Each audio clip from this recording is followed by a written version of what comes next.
Hi മക്കളെ, ഇതൊരു പഴുത്ത ചക്കയാണ്. ഇത് ഞാൻ ഇന്നൊരു സ്പെഷ്യൽ ഫുഡ് ഉണ്ടാക്കാനായിട്ടാണ് ഉദ്ദേശിക്കുന്നത്. ഇതിൻ്റെ ചുള എടുക്കുവാൻ പോവുകയാണ്. ചുള ഞാൻ എടുത്തുകൊണ്ടേ ഇരിക്കുകയാണ്. ഇതിനാവശ്യമായ വേറൊരു ഇൻഗ്രീഡിയൻ്റാണ് ചമ്പാവ് പുട്ടുപൊടി. അതാണ് ഈ കാണിക്കുന്നത്. ചമ്പാവ് പുട്ടുപൊടി, നാളികേരം, ചക്ക ചെറുതായിട്ട് ഞുറുക്കിയത്, ഏത്തപ്പഴം കൊച്ചായിട്ട് ഞുറുക്കിയത്, കറുത്ത മുന്തിരി, വൻപയർ പുഴുങ്ങിയത്. ഇനി ചമ്പാവ് പുട്ടുപൊടി ഞാൻ നനച്ചു. ചമ്പാവ് പുട്ടുപൊടിയുടെ പ്രത്യേകത അറിയാമല്ലോ. അതിൽ തവിട് ഏറ്റവും കൂടുതലുണ്ട്. ഇന്ന് തവിട് കലർന്ന ഫുഡ് കിട്ടാനില്ല. അപ്പോൾ ഇതൊക്കെ മേടിച്ച് നമ്മൾ കഴിക്കുമ്പോൾ നമുക്ക് അത്യാവശ്യം വൈറ്റമിൻ ബി ഒക്കെ കിട്ടും. അപ്പോൾ ഇത് തവിട് കലർന്ന ഫുഡാണ്. അതുകൊണ്ടാണ് നമ്മൾ അത് തന്നെ സെലക്ട് ചെയ്തത്. അതുകൊണ്ട് നമുക്ക് പുട്ടുണ്ടാക്കാം. ഇത് നാളികേരമാണ്. തേങ്ങ ചിരകി വെച്ചിരിക്കുന്നു. അതിൽ നമുക്ക് നല്ല ഫാറ്റ്സ് കിട്ടും. കണ്ടേ. ഇനി ചക്ക ഞാൻ കൊച്ചായിട്ട് അരിഞ്ഞതാണ്. ചക്ക കൊച്ചായിട്ട് അരിഞ്ഞ് വെച്ചിരിക്കുകയാണ്. അത് ഏത്തപ്പഴം കുഞ്ഞായിട്ട് അരിഞ്ഞത്, മുന്തിരി എടുത്തു വെച്ചിരിക്കുന്നു. അത് വൻപയർ പുഴുങ്ങിയത്. ഇതെല്ലാം കൂടെ ചേർത്താണ് അമ്മച്ചി ഇന്ന് ഫുഡ് തയ്യാറാക്കുന്നത്. സ്പെഷ്യൽ ഫുഡാണ്. അതിൻ്റെ പേരാണ് പുട്ട്. ഞാൻ പുട്ടുകുടം വെള്ളവുമായിട്ട് അടപ്പേ വെച്ചിട്ടുണ്ട്. തീ കത്തിച്ചു. അത് ആവി വന്നുകൊണ്ടിരിക്കുകയാണ്. അതിലൊരു കുറ്റിയെടുത്ത് ഞാൻ നാളികേരം കൊടുത്തു.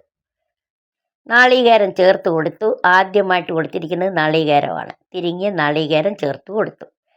നാളികേരത്തിനോടൊപ്പം പുട്ടുപൊടി ചേർത്ത് കൊടുക്കുകയാണ്.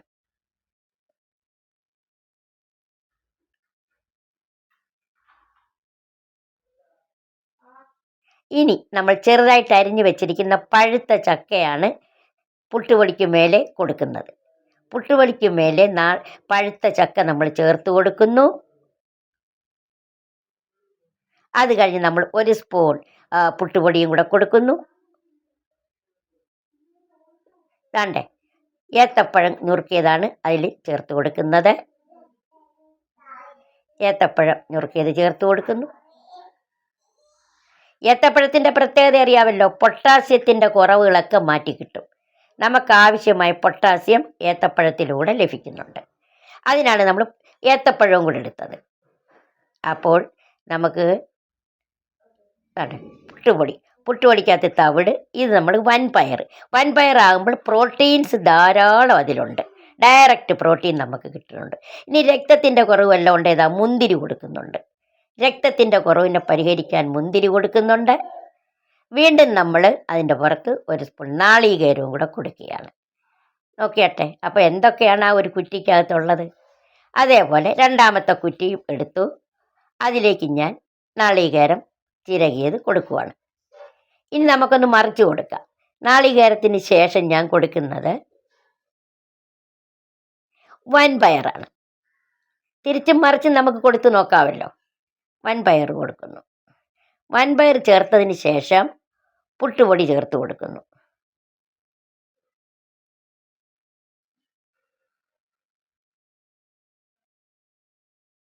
പുട്ടുപൊടിക്ക് ശേഷം ചക്ക അരിഞ്ഞത്, പഴുത്തേക്ക. അതിന് ശേഷം മുന്തിരി ഉണക്ക മുന്തിരി ചേർത്ത് കൊടുക്കുന്നു. വീണ്ടും നമ്മൾ ഒരു സ്പൂൺ പുട്ടുപൊടി കൊടുക്കുന്നു. വീണ്ടും ഒരു സ്പൂൺ കൂടെ കൊടുത്തു.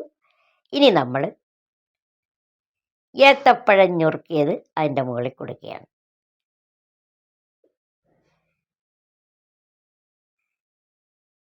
ഇനി അതിൻ്റെ മുകളിലായിട്ട് നമ്മൾ വീണ്ടും നാളികേരം ചിരകിയത് ചേർത്ത് കൊടുക്കുന്നു. അപ്പോൾ എല്ലാം കൂടെ അത് രണ്ടാമത്തെ കുറ്റിയാണ്. ഇങ്ങനെ നമുക്ക് ഈ 3 കുറ്റിയും ഒരേപോലെ നിറച്ച് വെച്ചാൽ ഗ്യാസ് ലാഭമുണ്ട്. അപ്പോൾ നമുക്ക് 3 കുറ്റികളിലൂടെ ഒരുമിച്ച് കൊടുത്താൽ ഗ്യാസ് ലാഭം. കുട്ടികൾക്കെല്ലാം വീട്ടിൽ എത്ര പേരുണ്ട് അവർക്ക് ഒരുമിച്ച് കൊടുക്കാം. ഇതെല്ലാം കണക്കിലെടുത്താണ് നമ്മൾ ഇങ്ങനെ ഒരു കുറ്റി മേടിച്ചത്. കണ്ടല്ലോ ഞാൻ എടുക്കുന്നത്. ആ രണ്ടാമത്തെ കുറ്റിയിൽ ചേർത്തതുപോലെ തന്നെ നമ്മൾ ഒന്നിടവിട്ട് ഏത്തപ്പഴവും ചക്ക പഴുത്തതും എല്ലാം ചേർത്ത് നമ്മൾ 3 കുറ്റിയും അടപ്പേ വെച്ചു. നന്നായിട്ട് ആവി വന്നുകൊണ്ടേയിരിക്കുകയാണ്. നന്നായിട്ട് ആവി വരുന്നു.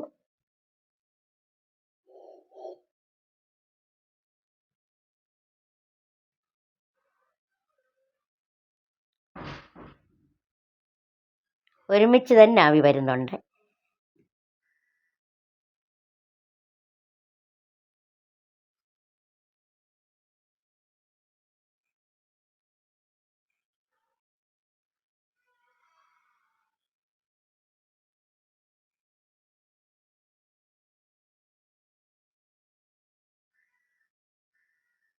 ഒരു കുറ്റി ഒന്ന് പയ്യെ ഞാനൊന്ന് നോക്കുവാണ്, എടുക്കാനല്ല, ഒന്ന് നോക്കി വീണ്ടും ഞാനങ്ങ് അതിലോട്ട് തന്നെ വെച്ചു. വീണ്ടും ഞാൻ അത് തന്നെ എടുക്കുകയാണ്. പുട്ട് നീക്കാൻ വേണ്ടി എടുക്കുവാണ്. വെന്തോന്നാണ് ആദ്യം നോക്കിയത്. അപ്പോൾ ഏകദേശം വേവായി. അതുകൊണ്ടാണ് വീണ്ടും ഞാൻ അതിനെ എടുത്തത്. എടുത്തിട്ട് ആ പുട്ട് ഞാൻ പ്ലേറ്റിലോട്ട് നീക്കുവാണ്. പ്ലേറ്റിലോട്ട് എടുത്തു. അപ്പോൾ 3 കുറ്റിയും ഒരേപോലെ ആവി വന്നതുകൊണ്ട് വെന്തു എന്ന് നമുക്ക് മനസ്സിലായി. അങ്ങനെ 3 എണ്ണവും നമുക്ക് പ്ലേറ്റിലോട്ട് എടുക്കാം.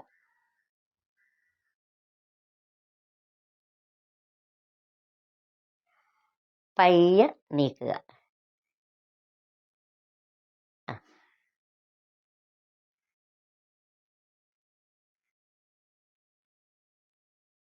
അങ്ങനെ 3ാമത്തെ ആളെയും കൂടെ നമ്മൾ പ്ലേറ്റിലോട്ട് നീക്കുവാണ്.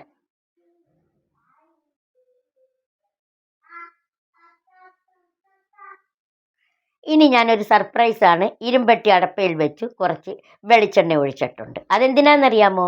സാധാരണ പുട്ടിന് നമ്മൾ പപ്പടവും കൂടി ഉപയോഗിക്കുമല്ലോ. അപ്പോൾ 2 പപ്പടവും കൂടെ നമുക്ക് പൊള്ളിക്കാമെന്ന് വിചാരിച്ചു. അങ്ങനെ ഞാൻ എണ്ണ ഒഴിച്ചു. എണ്ണ ചെറിയ തീയിൽ ചൂടായിക്കൊണ്ടിരിക്കുകയാണ്. ചൂടായ എണ്ണയിലേക്ക് നന്നായി ചൂടായിട്ടുണ്ട്. ഇതിലേക്ക് നമുക്ക് പപ്പടം പൊള്ളിച്ചെടുക്കാം. വെച്ച് പപ്പടം പൊള്ളിക്കുകയാണ്. നല്ല ചൂട് പപ്പടമാകുമ്പോഴാണ് ഇത് ചെയ്ത് കഴിയുമ്പോൾ നല്ല ഫ്രഷായിട്ട് അങ്ങോട്ട് കൊടുക്കാമല്ലോ. അതുകൊണ്ടാണ് ഞാൻ അവസാനം അത് ചെയ്യാമെന്ന് വിചാരിച്ചത്. പപ്പടം ഞാൻ പൊള്ളിച്ചുകൊണ്ടിരിക്കുകയാണ്. ഒത്തിരി ഒന്നും വേണ്ട, 4-5 എണ്ണം മതി. കാര്യം ബാക്കി കാര്യങ്ങളുണ്ടല്ലോ. അപ്പോൾ ഞാൻ പപ്പടവും റെഡി. അപ്പോൾ പുട്ടും പപ്പടവും അതൊരു കോമ്പിനേഷനല്ലേ. അതിനോടൊപ്പം തന്നെ നമ്മൾ ചേർത്ത ഇൻഗ്രീഡിയൻസ് കൂടെ ആകുമ്പോഴാണ് ആകെ നല്ലൊരു ഹെൽത്തി ഫുഡാണ് നമ്മളിന്ന് കഴിക്കാൻ പോകുന്നത്. ഇങ്ങനെയൊക്കെ വല്ലപ്പോഴും നമ്മുടെ മക്കൾക്ക് ചെയ്തു കൊടുക്കണം. വീട്ടിൽ വെക്കേഷന് നിൽക്കുമ്പോഴോ, നമ്മുടെ വീട്ടിൽ വിരുന്നുകാരെങ്കിലും വരുമ്പോഴോ, ചക്ക ഉള്ളപ്പോഴോ, പഴുത്ത ഏത്തപ്പഴം വീട്ടിലുള്ളപ്പോഴോ ഒക്കെ ഇങ്ങനെയൊക്കെ ചെയ്തു കൊടുക്കുന്നത് നന്നായിരിക്കും. വേറെ പയർ പുഴുങ്ങിയൊന്നും വേണ്ട, ഇതിലോട്ട് ചേർത്ത് ഇച്ചിരി പുഴുങ്ങി ഇതിലോട്ട് ചേർക്കാം. അങ്ങനെ പപ്പടവും ഹെൽത്തി ഫുഡും റെഡി. കണ്ടല്ലോ, മക്കൾക്കെല്ലാവർക്കും ഇങ്ങനെ ചെയ്തു കൊടുക്കണം. നിങ്ങൾക്കെല്ലാവർക്കും ഇഷ്ടപ്പെട്ടു എന്ന് ഞാൻ വിശ്വസിക്കുന്നു. എൻ്റെ പപ്പടവും എൻ്റെ ഹെൽത്തി ഫുഡും ഇഷ്ടപ്പെട്ടു എന്ന് വിശ്വസിക്കുന്നു. ലൈക്ക് ചെയ്യുക, സബ്സ്ക്രൈബ് ചെയ്യുക. എൻ്റെ ലൈവിൽ നിങ്ങൾ വരണം, എന്നെ പ്രോത്സാഹിപ്പിക്കണം. വീണ്ടും കാണുവോളും. ബൈ മക്കളെ.